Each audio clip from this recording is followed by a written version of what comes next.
Let's just wait 5 minutes. All right. Well, thank you guys for coming today to cover us and to do this event. I wanted to start, I'm going to be very brief because I just want to get to as many questions as I can. I can do English, I'll answer Spanish if you ask Spanish. And then I'll answer it in English after I answer it in Spanish. So any other languages, you know, I'll be able to do it. But those two, and then, look, when I took over Secretary of State, I'll refer you back to the hearings we had in the Senate in January about the role I hope to play. And I believe very strongly this president was elected. One of the reasons why he was elected, very specific things, but one of the reasons why President Trump was elected is sort of an understanding among the American people that our foreign policy was in need of a complete recalibration. A recalibration because the world had dramatically changed. Many of the institutions, policies, assumptions that our foreign policy was operating under were built upon a world that no longer existed.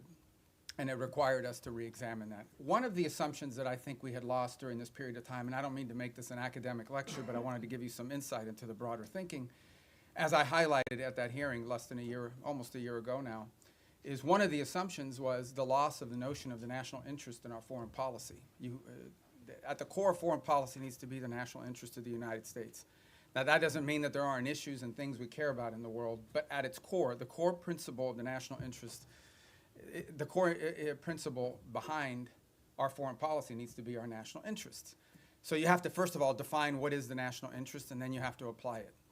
We defined it as we are in favor of foreign policies that make America safer or stronger or more prosperous, hopefully all three, but at least one of those three.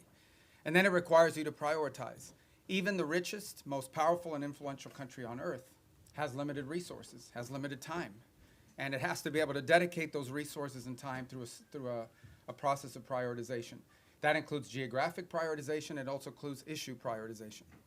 And that's what we intend to do here. Then you have to have the mechanisms of foreign policy to deliver on it. In essence, you have to have a Department of State and a National Security Council and all the elements of U.S. foreign policy influence and power to deliver, to identify and then deliver on those priorities. And that's what we've attempted to do here, and I think we're well on our way to doing it. There's more work to be done. There's things we will improve upon.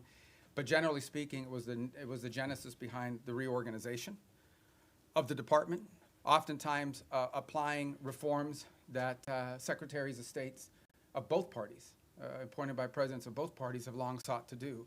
And we're very proud of that going into effect and continuing to work forward. I think we generally avoided, massive disruptions to our operation, although any transition involves some disruption. But we're very happy with the way we empowered our regional bureaus, meaning our embassies and the folks at the desks here behind the regions have become more empowered and having influence over every element of our foreign policy, particularly how it's applied tactically.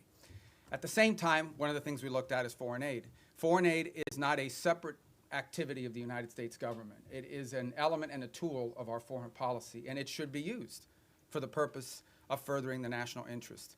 That doesn't mean we don't care about human rights. That doesn't mean we don't care about starvation. That doesn't mean we don't care about hunger. That doesn't mean we don't care about humanitarian need. What it does mean, however, is that even foreign aid, which is not charity, it is an act of the U.S. taxpayer. Now, American charities are free to give their money to whoever they want, as long as it's not a sanctioned entity. But the United States and the taxpayer money should be spent in furtherance of our foreign policy, should be spent in places and on things that further our foreign policy, and even that is not unlimited. We have a limited amount of money that we can dedicate to foreign aid and humanitarian assistance, and that has to be applied in a way that furthers our national interests, and that's what we have sought to do as well.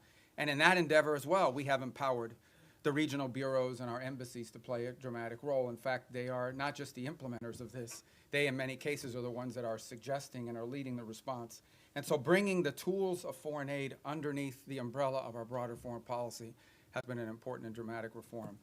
Even in the midst of all that, we remain engaged around the world, including in conflicts that perhaps are not central to everyday life in America, but the president has made it a priority to be a peacemaker. And so you've seen us engaged, whether it's Russia, Ukraine, or India and Pakistan, or Thailand and Cambodia, which is an ongoing challenge, or the tragedy we see now in Sudan, or the potential for further strife in South Sudan and that falling apart. I mean, no matter Armenia and Azerbaijan, we are always looking for opportunities, if possible, to play the role of a mediator that brings about the avoidance of war or the ending of conflicts. And obviously, in many of these cases, you can get people to the table and agree, and then there's the implementation process. And so we've made progress in many of these, particularly in getting them to agree to certain conditions. Obviously, it's ongoing work to make sure that those are implemented and applied. And some of these, conflicts have deep roots that go back many, many years. But we are prepared to be engaged and helpful in ways that perhaps other nations can't. We've been viewed as indispensable in that regard, and it's a role the president takes great pride in the promotion of peace around the world, and something he deserves a lot of credit for. He is personally engaged in all of this. Obviously, the big one was the situation with Gaza, which again is ongoing. There is now a ceasefire. There's that war is no longer going on at the scale and scope and all the other things that were going on before. But obviously there's more work to remain. We are still through the process of trying to implement phase 1 and lead to phase 2 and phase 3. That is a long-term project, some of which will extend beyond the 4 years of this administration, but I thought was a very important achievement as well.